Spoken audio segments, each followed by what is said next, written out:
Kembali lagi di cerita Guchen. Buat yang suka cerita ini silahkan like dan share, buat yang belum subscribe, mau kapan subscribe-nya?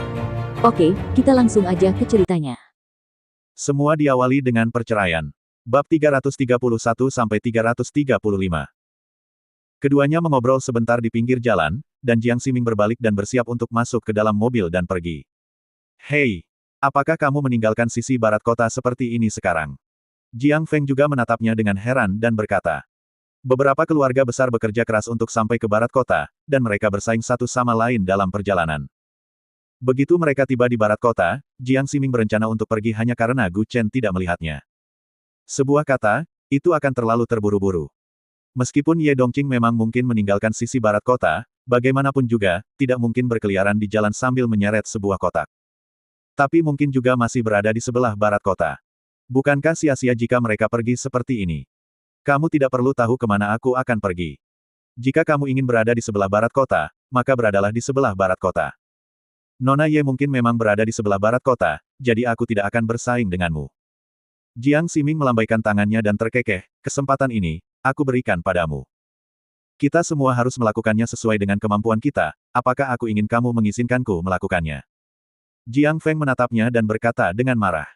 Jiang Ximing hanya melambaikan tangannya dan meninggalkan kafe. Beberapa mobil mewah pun ikut meninggalkan lokasi saat ini.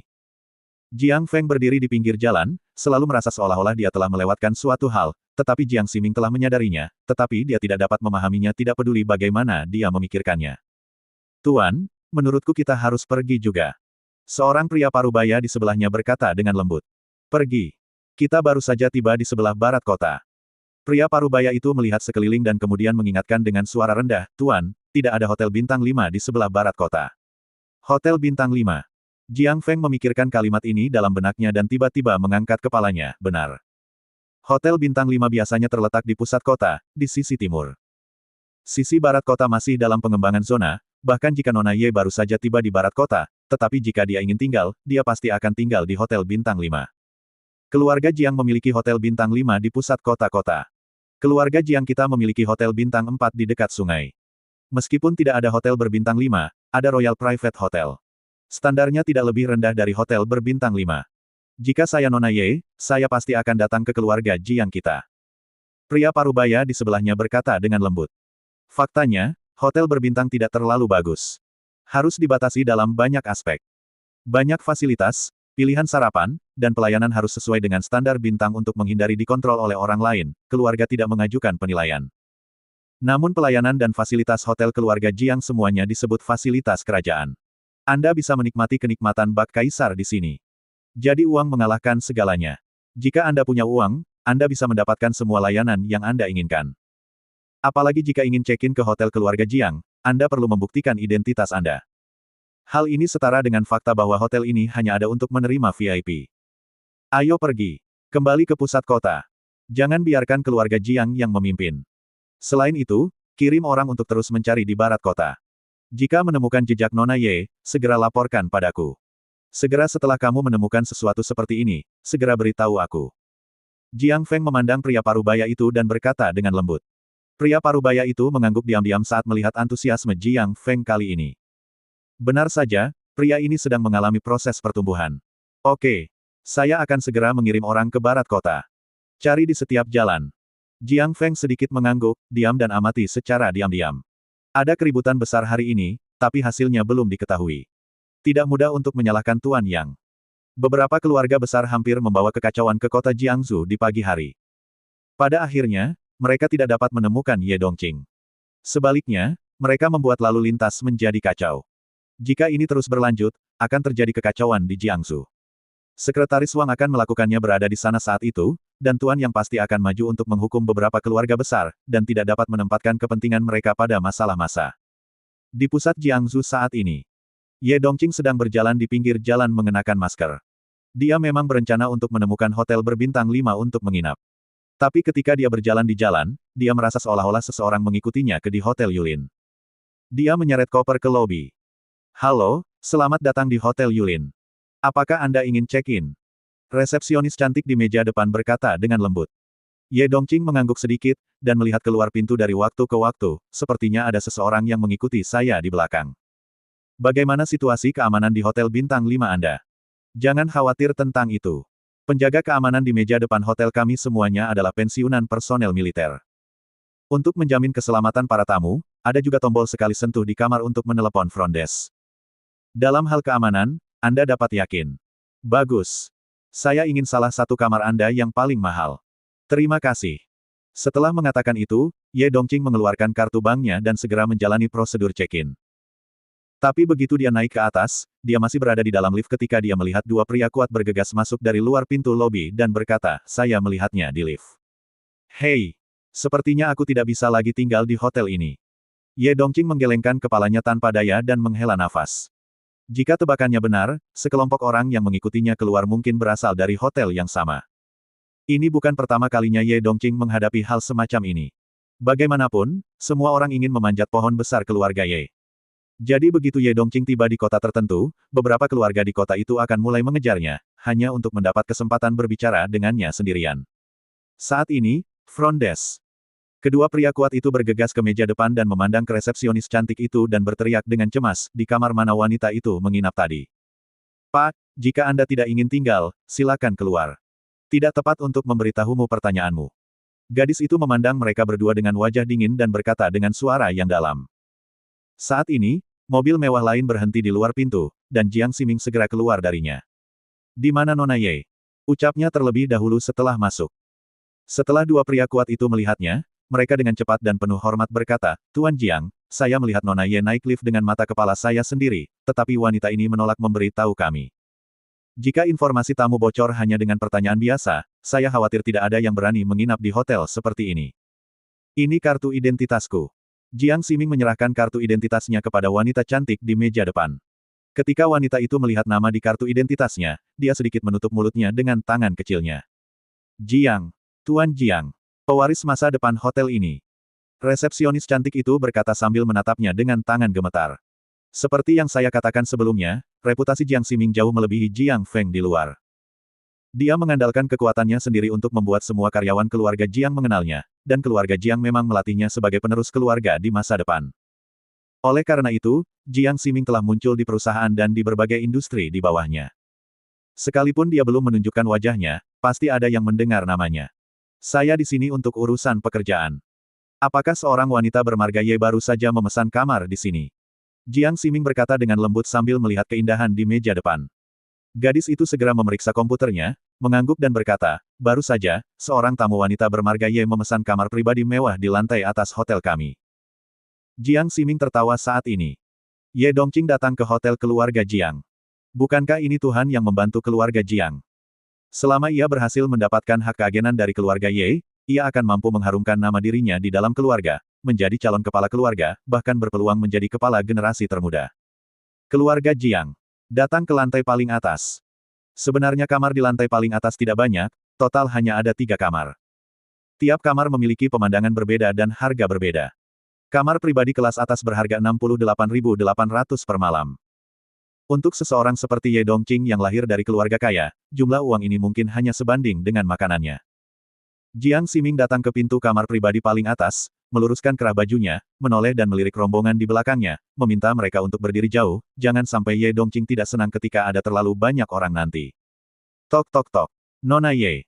Saya dari keluarga Jiang, Jiang Ximing. Saya ingin mengundang Anda makan malam." Dia mengetuk pintu dengan lembut dan berkata. Tapi tidak ada gerakan sama sekali di ruangan itu. Awalnya, dia pikir Ye Dongqing tidak ingin bertemu dengannya. Jiang Ximing berdiri di depan pintu dengan tangan terkepal dan berkata dengan hormat, "Keluarga Jiang, Jiang Ximing. Dengan ini saya mengundang Nona Ye untuk makan malam di sini." Kemudian Jiang Ximing langsung memegang kartu kamar dan bersandar pada pegangan pintu.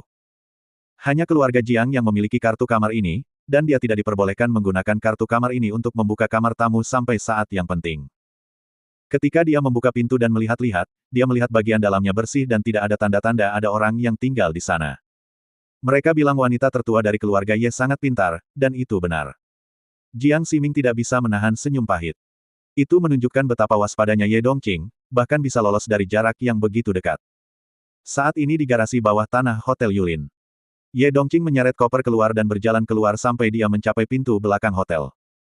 Saat memasuki lift, dia menekan tombol untuk banyak lantai, tetapi ketika dia berada di lantai 2, dia pergi dan turun tangga ke bawah tanah. Cih, itu dia. Ye Dongqing berjalan keluar dari garasi dengan ekspresi bangga di wajahnya, mungkin karena dia menikmati perasaan bahwa orang lain mencarinya di seluruh kota tetapi tidak dapat menemukannya. Terlihat gadis ini sangat nakal hatinya, namun ia belum mampu melepaskan sifatnya di bawah tekanan keluarganya, sehingga ia biasanya suka bepergian, karena keluarga dari berbagai penjuru akan bergegas mencarinya. Itu sebenarnya menambah sedikit kesenangan dalam hidupnya yang membosankan. Namun, dia memang sudah berada di pesawat selama beberapa jam, dan dia bahkan belum makan siang setelah semua pekerjaan ini, jadi dia benar-benar sedikit lelah. Jadi dia juga berencana untuk mencari tempat untuk beristirahat dengan baik. Jika dia berada di Hotel Bintang 5, dia akan ditatap begitu dia masuk. Begitu orang mengetahui keberadaannya, mereka mungkin akan berdiri di depan pintu siang dan malam memohon kerjasama. Lalu bagaimana dia bisa mencari senior alkemis gila di Jiangsu? Jadi dia berencana mencari hotel kelas bawah untuk menginap dulu. Lalu dia menyeret kopernya dan mencari beberapa hotel. Meskipun hotel dengan beberapa ratus yuan per malam memiliki semua fasilitas, Ye Dongqing selalu merasa dia tidak terbiasa tidur di tempat seperti itu, dan fasilitas keamanannya tidak terlalu baik. Selain itu, dia menderita misofobia, dan hotel pada umumnya tidak pandai membersihkan. Tidak dapat dikatakan bahwa mereka tidak membersihkannya, terutama karena Ye Dongqing memiliki mata yang tajam dan dia menyukai tempat yang bersih dan higienis. Jadi dia berpindah beberapa hotel, tetapi dia tidak dapat menemukan tempat menginap yang cocok. Bergemuruh. Hujan juga mulai turun dari langit. Jika dia tidak segera menemukan tempat, dia mungkin akan basah kuyup oleh hujan. Tetapi ketika dia sedang berjalan ke depan, dia berencana untuk naik taksi ke distrik berikutnya untuk memeriksa hotel. Dia melihat seorang bibi di depannya berjalan dan tiba-tiba jatuh ke jalan. Bi, kamu baik-baik saja. Ye Dongqing berlari ke sana dengan cepat dengan tas di tangan kirinya dan koper di tangan kanannya. Banyak sekali orang yang lewat, namun mereka semua hanya memandang dengan mata dingin, namun tidak ada yang mau melangkah maju untuk membantu. Ketika Ye Dongqing berjalan ke arah bibi itu, mulutnya berbusa dan seluruh tubuhnya masih bergerak-gerak. Saya tidak tahu mengapa, tetapi ketika Ye Dongqing mendatangi bibi itu, tidak ada yang maju ketika dia jatuh. Oh, gadis kecil, kenapa kamu memukul seseorang seperti ini? Mulutnya berbusa. Semua orang memperhatikan. Jangan lari setelah memukul seseorang. Dia dipukul di mulut. Dia berbusa, sesuatu telah terjadi. Gadis kecil, jangan pernah berpikir untuk melarikan diri. Ayo kita foto dulu. Jika terjadi sesuatu pada bibi ini, kita harus menemukannya. Ye Dongqing tercengang ketika dihadapkan pada pertanyaan tiba-tiba dari orang-orang ini.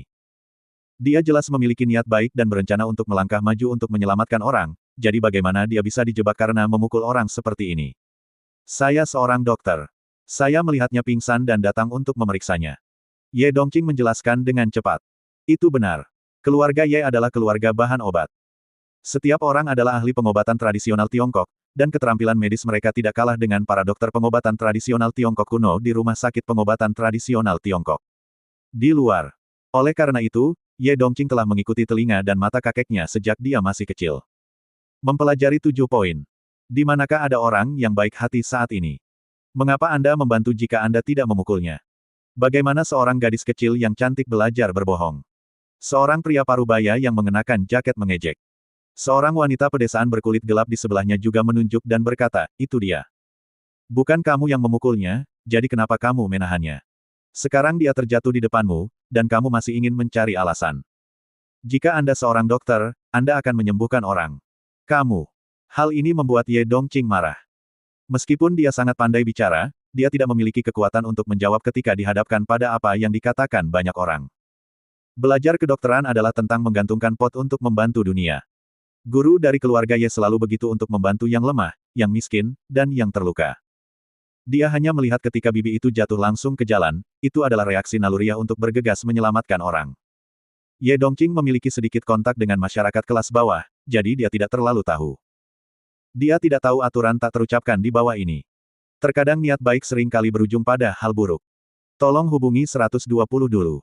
Saya rasa ada yang tidak beres dengan kondisi pasien. Ye Dongqing meletakkan tas itu di dalam kotak dan berkata dengan lembut sambil melihat ke semua orang.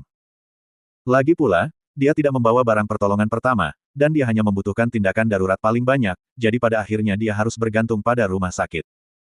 Pada saat ini, Ye Dongqing meletakkan tas dan kopernya di sampingnya, menyingsingkan lengan bajunya dan mulai memeriksa denyut nadinya. Tapi setelah beberapa detik, dia tidak bisa menahan diri untuk tidak membeku. Aneh. Denyut nadinya stabil, kamu tidak sakit. Ye Dongqing bergumam pada dirinya sendiri dengan ekspresi terkejut di wajahnya. Namun bibi itu masih terbaring di tanah, seluruh tubuhnya mengejang dan mulutnya berbusa. Dia merasa seperti baru saja meminum pestisida atau meminum racun tikus. Dia mencubit Renzong, memijat titik Taichung, Del. Dan mengambil semua tindakan darurat ini, tetapi bibi ini masih terbaring di jalan dengan mulut berbusa.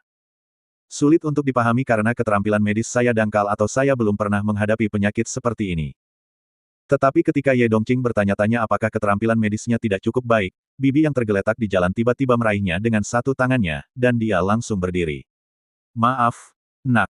Aku pasti membuatmu takut. Aku menderita epilepsi intermiten, aku akan mendapat serangan dari waktu ke waktu, dan aku akan membaik setelah beberapa saat. Bibi itu memandangnya dan terkekeh. Melihat bibi itu tiba-tiba pulih, meskipun Ye Dongqing sedikit bingung apakah itu karena tindakan pertolongan pertama atau karena dia benar-benar menderita penyakit yang kambuhan, tentu saja merupakan hal yang baik bahwa dia disembuhkan. Tidak apa-apa. Ye Dongqing mengangguk sedikit dan berkata sambil tersenyum, kalau begitu ada hal lain yang harus kulakukan, jadi saya pergi dulu. Saat dia berbalik untuk pergi dengan tasnya, dia tiba-tiba menemukan bahwa tidak ada apa-apa di belakangnya. Koper, tas, semuanya hilang. Di mana barang-barangku? Ye Dongqing melihat sekeliling dan berseru. Pada saat ini, orang-orang yang menyaksikan kegembiraan itu bubar, seolah-olah apa yang terjadi barusan tidak terjadi sama sekali. Ye Dongqing melihat ke belakang lagi. Bibi yang tergeletak di jalan sebenarnya telah berlari puluhan meter jauhnya. Pada saat ini, Ye Dongqing bahkan tidak menyadari bahwa dia telah ditipu. Baru beberapa detik kemudian dia menamparkan keningnya dan berseru, pembohong. Pembohong. Denyut nadinya saat diukur denyut nadinya. Denyut nadi ini stabil dan tidak terlihat seperti orang sakit. Ternyata semua itu hanya jebakan. Hanya karena dia berbicara dengan aksen asing, memakai merek terkenal, dan membawa koper, Merela langsung menyadari bahwa dia adalah seseorang yang datang ke Jiangsu dari tempat lain.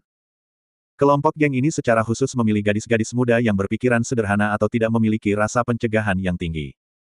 Ye Dongqing bisa dibilang sepintar orang bodoh, dan dia bisa mengelola perusahaan bernilai ratusan miliar dengan baik, tapi dia bahkan tidak bisa melihat jebakan semacam ini. Ini mungkin alasan mengapa orang baik saat ini semakin sedikit. Bukan karena semua orang tidak baik, hanya saja mereka takut ditipu. Sialan. Keji sekali. Ye Dongqing berdiri di jalan dan menghentakkan kakinya dengan marah. Serangkaian dokumen semuanya ada di dalam koper. Tidak masalah jika barang-barang itu hilang. Selama dia tidak menandatanganinya, kontrak itu hanyalah selembar kertas bekas. Ada uang tunai ribuan yuan di dalam kotak. Tidak masalah jika uang itu hilang. Anggap saja itu sebagai pelajaran. Yang terpenting semua dokumennya ada di dalam tas, dan handphone juga ada di dalam tas. Di masyarakat sekarang ini, jika memiliki KTP dan handphone, rasa aman itulah yang paling dibutuhkan setiap orang. Apalagi handphone, jika uang Anda hilang Anda tidak bisa membuang handphone Anda, karena biasanya Anda tidak membawa uang tunai, dan semua uang tersebut tersimpan di dalam handphone Anda putus asa. Jika dia punya pilihan, dia lebih memilih kehilangan kartu identitas daripada ponsel. Atau, dia akan langsung berkompromi sekarang, mencari keluarga di Jiangsu untuk bekerja sama, dan mendapatkan bantuan mereka. Tapi Ye Dongqing bukanlah orang yang mudah menyerah.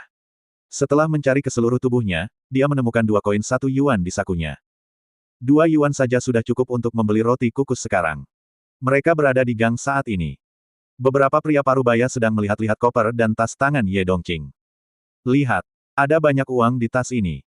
Menurutku wanita itu kaya, dia membawa tas Chanel edisi terbatas, dia terlihat seperti berasal dari keluarga kaya sedang melakukan perjalanan. Wanita tua yang jatuh ke jalan berkata dengan penuh semangat sambil mengeluarkan uang tunai beberapa ribu yuan dari koper. Pria parubaya lainnya membuka tas tangannya dan melihat sebuah dompet dengan 7 kartu bank dan sebuah kartu identitas di dalamnya. Oh, sayang sekali. Saya harap saya tahu kata sandinya. Ada 7 kartu bank dan ada saya tidak tahu caranya. Kota Chang'an. Wanita itu berasal dari kota Chang'an. Ye Dongqing. Itu cukup langka, harus kuakui, dia cukup cantik. Jadi wajar saja jika saya belum pernah mendengar tentang keluarga Ye. Namun saat ini, lampu di ujung depan dan belakang gang berangsur-angsur meredup, menandakan ada yang menghalangi jalan masuk dan keluar. Siapa? Siapa yang di sana? Orang-orang ini segera menyimpan barang-barang mereka dan menoleh untuk melihat. Ada orang-orang yang berdiri di sekitarnya, dan pemimpinnya adalah seorang pria dengan bekas luka di wajahnya. Ini Scarface. Tuan Bao. Kami keluar untuk bertarung hanya untuk menghadapi gangster kecil ini. Scarface mencibir dengan sebatang rokok di mulutnya. Kerumunan itu perlahan-lahan berjalan, dan Zhang Bao masuk dengan mengenakan kemeja bermotif bunga dan berkata sambil tersenyum, Tuan Gu berkata, wanita itu menipunya. Para idiot ini bahkan berani menipu Nona Ye, dan mereka berada di wilayahku.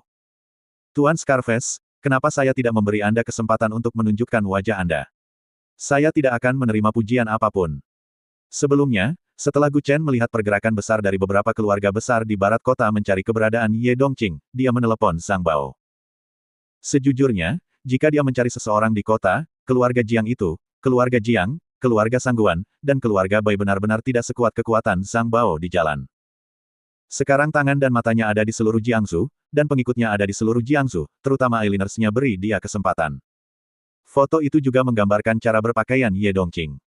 Kecantikan kelas atas seperti dia sebenarnya mudah dikenali di jalan. Gu Chen juga mengatakan kepadanya bahwa dia hanya mengikutinya secara diam-diam dan tidak muncul kecuali dia berada dalam bahaya. Dia hanya ingin tahu tentang gadis ini. Hanya ingin tahu posisinya di Jiangsu. Ketika Scarface mendengar bahwa dia membantu Gu Chen, Scarface segera melemparkan rokok dari mulutnya ke jalan. Dia belum melakukan sesuatu yang serius untuk Gu Chen.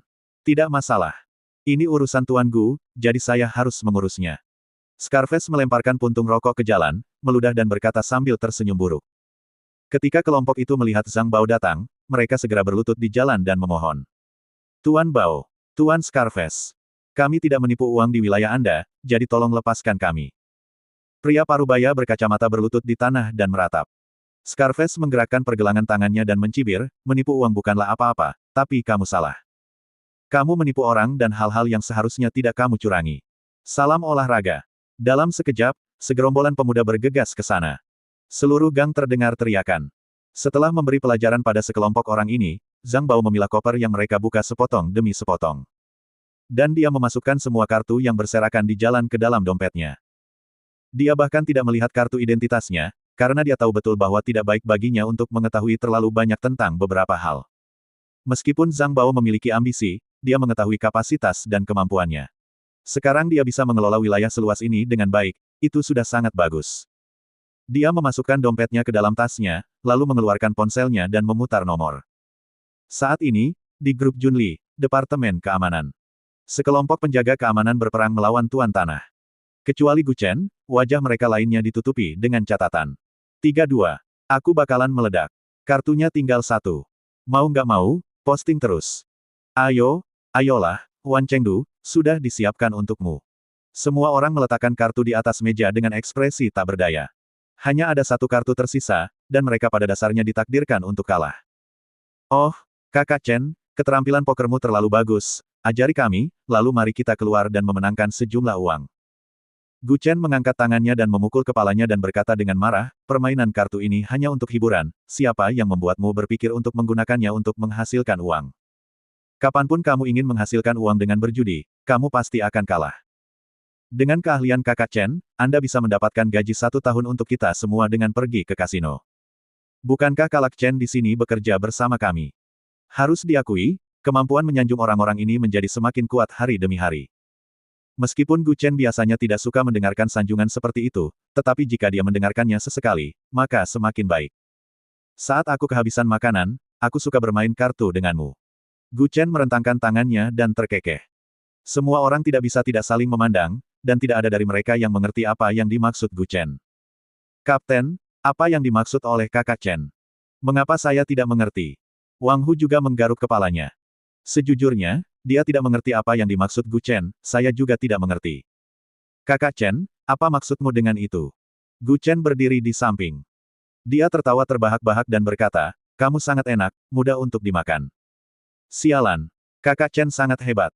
Anda bahkan bisa mengutuk orang dengan cara yang tidak langsung. Semua orang juga tertawa terbahak-bahak.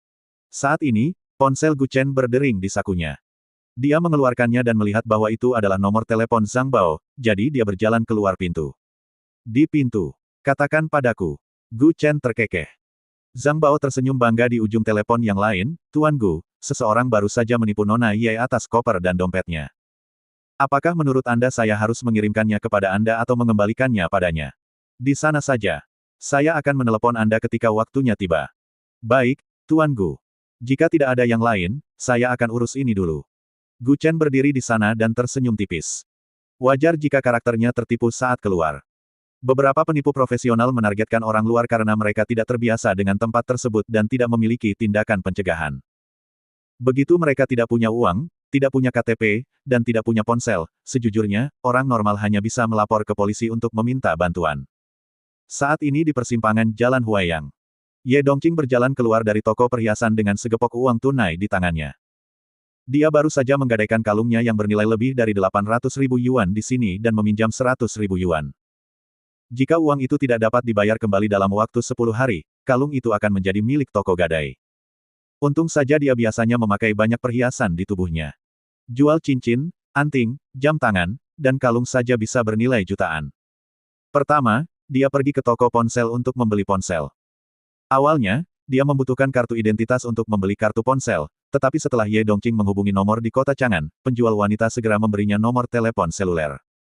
Setelah semua kesusahannya, hari sudah hampir malam. Dari pagi sampai sekarang, dia hanya makan semangkuk pangsit. Dan hari sudah larut, dan dia belum menemukan tempat untuk tinggal. Hei, jika aku tidak dapat menemukan tempat tinggal lagi, aku harus tidur di jalan pada malam hari. Ye Dongqing berdiri di pinggir jalan dan menghela nafas. Dan orang-orang yang lewat di sekitarnya memandangnya beberapa kali ketika mereka melewatinya. Di satu sisi, dia sangat cantik, dan di sisi lain, dia memegang banyak uang di tangannya. Memegang setumpuk uang dalam jumlah besar di tangan seperti ini, langsung menarik perhatian banyak orang.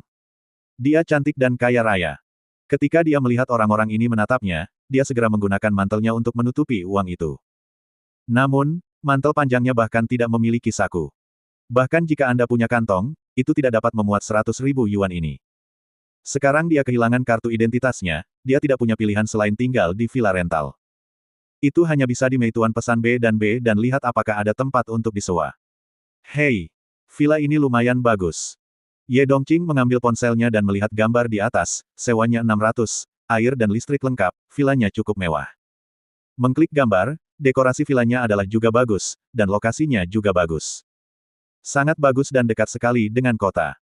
Ada juga danau bulan sabit besar di luar villa, yang merupakan tempat bagus yang dikelilingi oleh pegunungan dan sungai. Tetapi satu-satunya hal yang dia tidak tahu adalah bagaimana biaya sewanya hanya 600 yuan, dan semua fasilitas dalam kondisi baik, dan ada orang yang membersihkannya secara teratur, jadi Anda bisa pindah dengan membawa tas Anda. 600 yuan semalam dianggap murah, tetapi sebenarnya 600 yuan sebulan. Tidak mungkin ada masalah. Dia bergumam pada dirinya sendiri. Tapi di dekatnya hanya ada villa yang disewakan, dan dia tidak ingin tinggal di hotel. Dia tidak ingin diganggu oleh orang-orang dari keluarga lain sebelum dia menyelesaikan pekerjaannya. Apalagi lokasi villa ini sangat bagus. Hanya saja harganya agak aneh, dia tidak bisa menyalahkannya. Dia mengeluarkan ponsel barunya dan memutar nomor di ponsel itu. Aneh, kenapa nomor ponsel ini terlihat agak familiar? Ye Dongqing melihat ke ponsel pemilik rumah dan berkata dengan curiga. Dia selalu merasa seperti dia pernah melihat nomor ini di suatu tempat sebelumnya, tetapi dia tidak dapat mengingatnya. Saat ini di grup Junli. Sore harinya sudah waktunya pulang kerja, dan hari ini adalah hari hujan, sehingga seluruh langit gelap, dan sepertinya akan turun hujan lebat. Sudah waktunya pulang kerja. Istriku membuat sup daging sapi di rumah hari ini, aku kembali dulu. Wang Hu melepas seragam keamanannya dan berkata sambil tersenyum nakal, Kakak Chen, kenapa kamu tidak pergi ke rumahku dan makan sup daging sapi bersama? Makan lebih banyak daging sapi baik untuk ginjal Anda. Anda lihat betapa sibuknya Anda setiap hari, jadi beri nutrisi pada ginjal Anda. Apa yang dia katakan sepertinya memiliki makna yang tidak disengaja. Gu Chen mengangkat kakinya dan menendangnya, keluar. Ginjalku sangat bagus. Hei, istriku akan memasak daging untukku malam ini. Kakak Chen, jangan terlalu iri. Wang Hu menyeringai bangga. Kebahagiaan terbesar dalam hidup adalah memiliki seseorang di rumah yang menunggu Anda pulang untuk makan malam. Tidak masalah apakah Anda memiliki lebih banyak atau lebih sedikit uang, tetapi uang tidak dapat memberi Anda kebahagiaan keluarga seperti itu. Banyak orang di ruang keamanan masih lajang, jadi bagaimana Anda tidak iri pada Wang Hu? Saat ini, pintu ruang keamanan terbuka. Semua orang menoleh dan melihat Ling Meixue berdiri di luar pintu sambil memegang payung. Halo, Presiden. Semua orang berteriak serempak. Gu Chen meniupkan ciuman dari udara, oh. Istriku, kenapa kamu ada di sini? Gerakannya langsung membuat wajah cantik Ling Meixue memerah, dan dia memelototinya dengan tajam kamu. Di luar akan turun hujan, kenapa kita tidak kembali bersama? Teriak semua orang. Ternyata CEO yang biasanya dingin dan dingin itu ternyata punya sisi lembut dan penuh perhatian. Aku tidak iri pada kapten karena seseorang memasak di rumah, aku hanya iri pada kakak Chen karena dia punya seseorang untuk mengantarnya sepulang kerja setiap hari. Betapa perhatiannya. Jika aku punya pacar seperti ini, aku akan rela kehilangan 10 tahun hidupku. Ling Meixue bahkan lebih tersipu setelah diberitahu oleh sekelompok orang ini. Antar sendiri kakakmu. Pulanglah sendiri. Ling Meixue menggembungkan bibirnya dan menatap Gu Chen, lalu berbalik dan berjalan keluar pintu.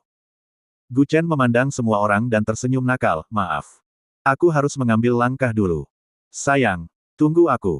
Orang-orang di sekitar merasa seperti diberi makanan anjing. Orang-orang sedang duduk di dalam ruangan, dan makanan itu datang dari langit. Hei! Dia tidak hanya tampan, tapi dia juga sangat berbakat. Meskipun dia berbakat, dia juga memiliki istri yang cantik. Ini benar-benar puncak dalam hidupnya. Kata Wang Hu dengan ekspresi iri di wajahnya.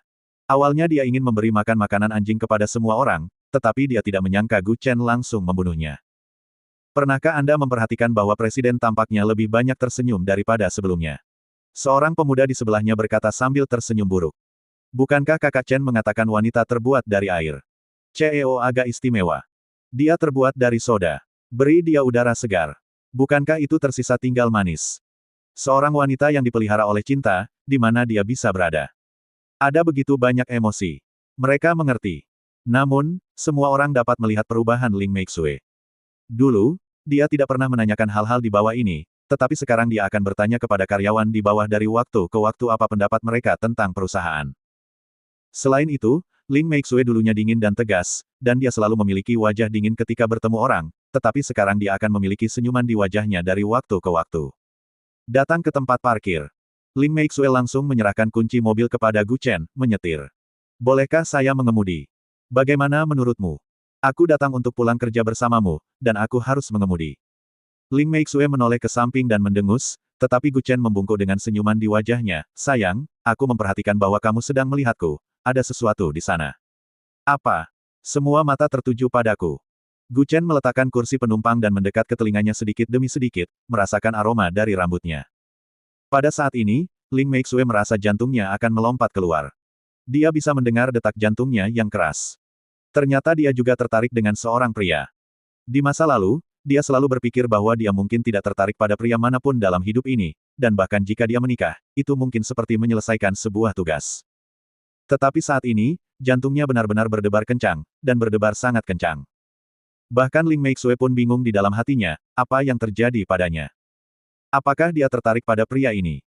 Ketika dia melihat Gu Chen mendekat, reaksi pertamanya bukanlah mendorongnya menjauh, tetapi bertanya-tanya apakah riasannya sempurna. Dia bahkan menutup matanya sedikit. Duk-dak, duk-dak.